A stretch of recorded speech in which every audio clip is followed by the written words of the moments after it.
This is Football at 4. Football at 4, powered by the Inside the Birds podcast here on a Tuesday. Adam Caplan is back. We'll get his thoughts on the Eagles reporting to training camp. What does it mean? He'll explain, plus a couple of news and notes around the first practice tomorrow. It is expected that, of course, Nick Sirianni will speak, but we'll see what will be different this year about Nick Sirianni's training camp. Let's bring in Adam Caplan now on Happy Hour Friday. On not Friday quite yet. He's on Friday's show. It's only Tuesday.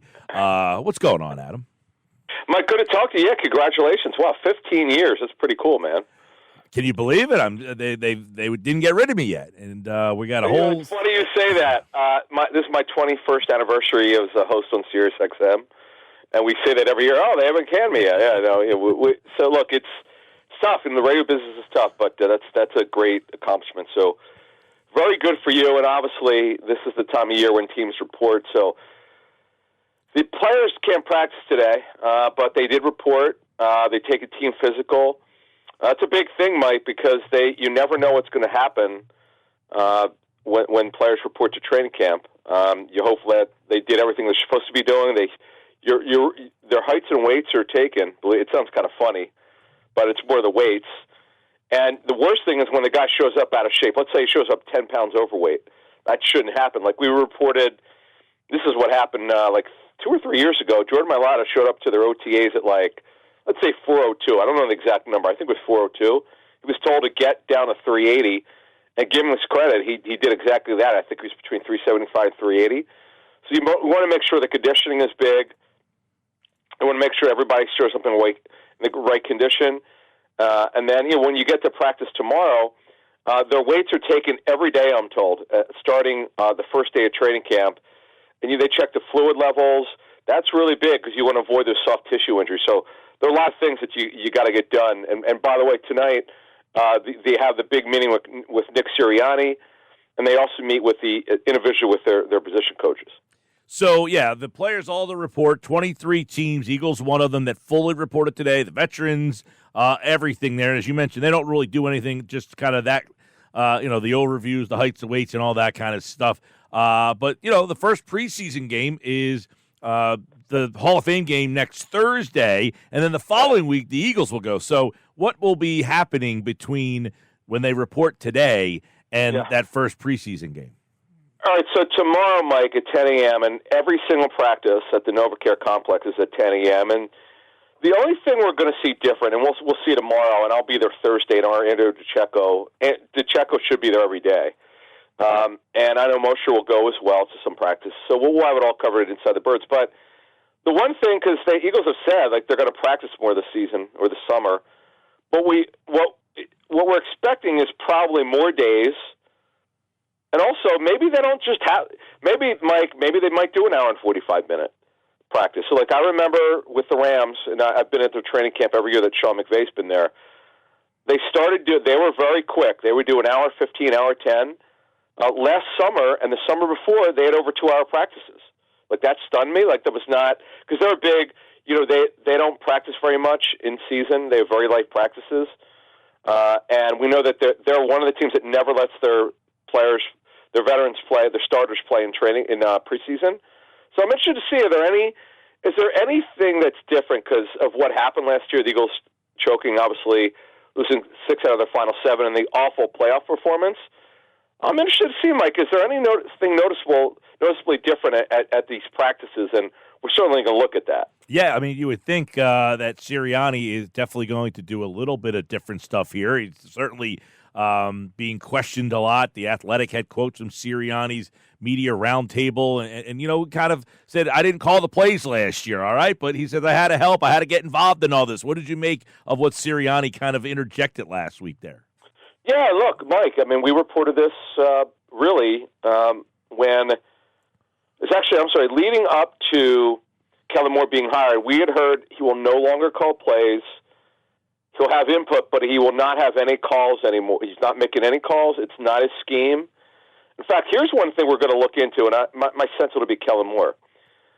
So, in the end, since it's Kellen Moore's scheme, and he's going to make a decision on what this offense will look like, The only thing we don't know, Mike, is who will handle the rotations. Like, okay,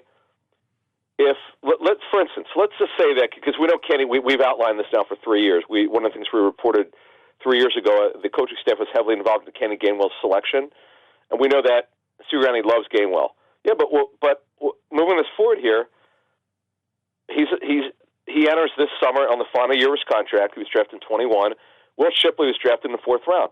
Well, what if Will Shipley has a great training camp, and Kellen Moore says, you know what, I know, Nick, you love Kenny Gainwell, we like him, but we think that Will Shipley's a better fit for our offense. And that's a good, we've never talked about that before, but as you brought this up, that's something we're going to look into. We're not sure what the answer is. I don't want to guess.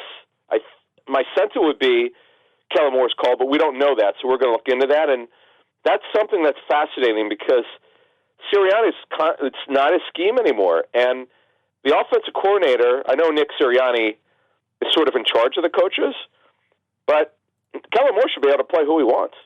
We'll see. Yeah, I mean, as you just kind of mentioned, Sirianni will not be calling the plays. It's not his offense. What will be different about the Kellen Moore offense from the one we've seen with Nick Sirianni his first 3 seasons here in Philadelphia? We'll get our first peek of that, I guess, tomorrow, 10 a.m. It's expected they'll practice more days longer than they have under Nick Sirianni. Give us some insight on the rules. Sidney Brown placed on the active PUP list, what that means for him and other guys who might be under those designations. Yeah, so, Mike, it's fully expected that he will go on the active PUP list. Now, let me explain. There are differences on these lists. People get confused sometimes, so I'll clear this up. So basically, Mike, before you report to practice, they don't have to do it today.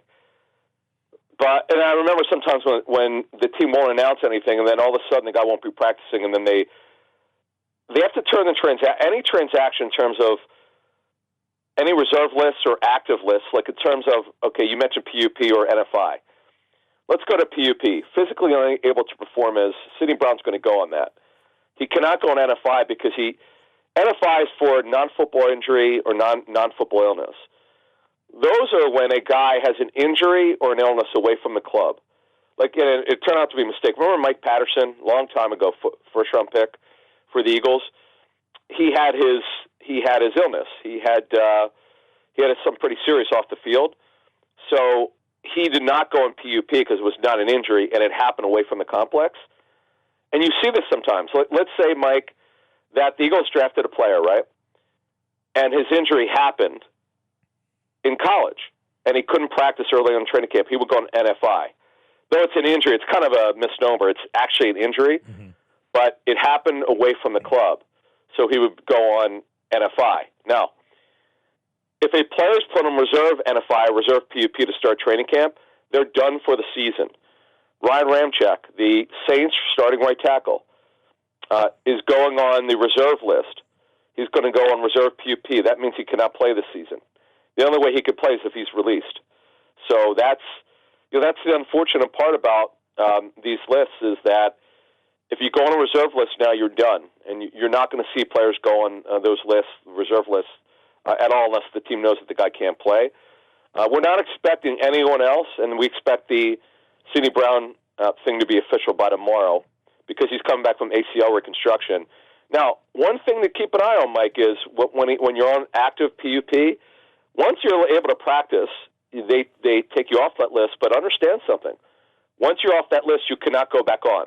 That's something that is key because, look, you better be sure that the guy could practice well when you take him off that list. And also, let's say, for instance, Sidney Brown can't practice until early September. You better be sure, or you could keep him. He goes to the reserve to start the season. They don't miss the whole season. They only miss 4 games on the revised rules on that list. Adam, obviously, you mentioned it's light the first couple days. Then they'll kind of work their way up. But what are some of the things that you'll be keeping an eye on right off the bat in terms of positional battles and depth spots? I mean, obviously everybody's looking at this cornerback position, but what are some of the things that you will make sure that you are keeping an eye on even in those first few light days? Yeah, so I'm glad you brought that up, Mike, because what I do when I go to training camps, and I'm making up my schedule now. I'll see at least 18 teams this summer. Now I have an agenda every camp I go to, players I'm looking to see, other than talking to the coaches and front office people. I'm looking for battles. So when I go to Eagles camp Thursday, that'll be my first camp. And I may go tomorrow, but I'm definitely going Thursday. But one of the things I'm going to be looking at is, okay, Mekhi Becton, I saw him in OTAs. Where is he lining up? It's funny, when Mosher dropped that news on our show, if you remember, my reaction was like, are you serious? Is he really going to play guard? I mean, he never played before. I knew he had good sourcing on it and information. I just didn't think he could do it. And I understand there's no physical play in OTAs, really. But I was kind of surprised at how good he looked, how mobile he looked playing guard. But if Mike, think of it this way. If he's lining up literally at right guard, competing against Tyler Steen, who's to say Mekhi Becton won't be the starting right guard to open the season? Yeah. This is not when they signed him. We never thought he'd actually compete for it. Now, another part of this, the adjunct to this is, what if he doesn't even line up at right guard? Then maybe that was just done as a test, and they felt that they don't want him doing it, and then he'll be the backup left tackle or backup right tackle. Maybe it'll be the swing tackle. But that would be one. And early on the first week, I know the first couple practices are light because you're not allowed to practice hard. They have what's called the acclimation period. But I'm very interested to see what happens with the backup receiver jobs because they don't know who their 4, 5, and 6 would be if they keep 6. Paris Campbell's penciled in as the 3. Right now he doesn't have competition. But can anyone push him? We haven't heard anything on Austin Watkins. I know the Eagles really like him. And John Ross had a nice offseason. Can someone push Paris Campbell? So those would be some of the offensive things I'm looking for. Right, I was going to ask, in your mind, is Paris Campbell the clear favorite number 3 receiver on this team? 100%. Because think about it, Mike. Johnny Wilson never played in the National Football League. Anais Smith never played in the National Football League. Joseph Ngata, I believe, was on their practice squad the entire season. Yes, that is correct. Never played, okay? Britton Covey, he's only a slot, barely played receiver.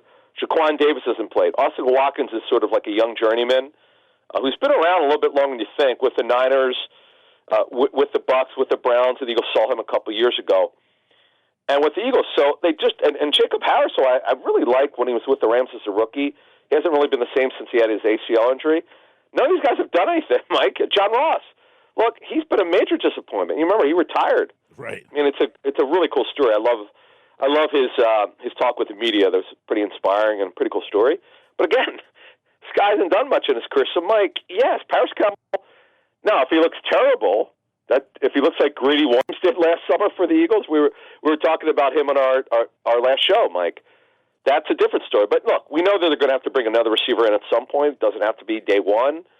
Before the season starts, they're most likely going to need another veteran. But their hope is Johnny Wilson, Anais Smith, Jacob Harris. 2 or 3 of these guys step up and maybe push that thought process. They don't need another veteran. But right now, it's Paris Campbell's, absolutely. They are back, and they'll be on the field tomorrow. The Eagles and Football at 4 has it covered right here in the Inside the Birds podcast, back in full swing. And, of course, you can get that on all podcasting platforms. And don't forget all their YouTube content. Check out their YouTube channel. Just search Inside the Birds. Adam Caplan's back on Friday as the Eagles will be back on the practice field. Adam, thanks, buddy. Thank you. All right, Adam Caplan, his camp tour begins tomorrow with the Philadelphia Eagles. Yes,